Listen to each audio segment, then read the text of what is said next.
Charge hospital swasta mahal, premium insurance naik mendadak, hospital kerajaan makin sesak. Apa penyelesaiannya? Kerajaan Madani ada solusi. Kos perubatan meningkat 1.4% setiap tahun, tetapi premium insurans dijangka naik sehingga 70% tahun depan.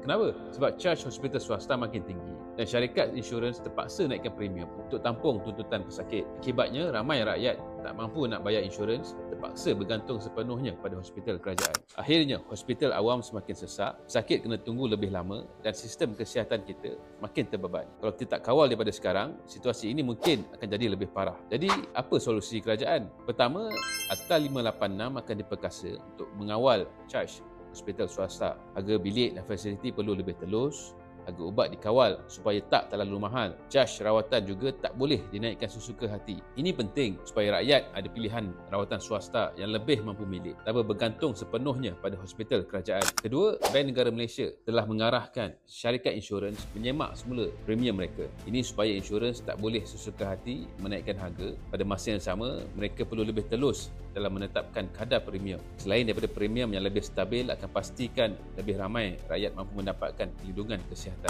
Ketiga, kerajaan akan terus memperkukuhkan fasiliti hospital awam. Kita harapkan lebih banyak hospital dan klinik akan dibuka untuk mengurangkan kesesakan, selain daripada menambahkan doktor dan juga jururawat untuk meningkatkan kecekapan rawatan. Digitalisasi hospital awam juga penting untuk mempercepatkan proses rawatan dan juga kemasukan pesakit. Antara fakta penting yang perlu kita tahu adalah 60% rakyat Malaysia sebenarnya bergantung kepada insurans untuk mendapatkan rawatan swasta. Jadi dengan reformasi Akta 586, charge hospital swasta boleh dikurangkan sehingga 30%.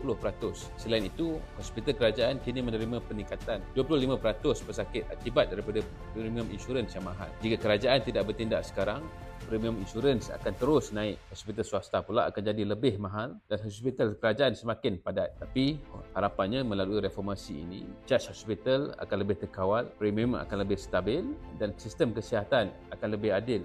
Dan sistem kesihatan lebih adil akan dapat dinikmati oleh semua rakyat.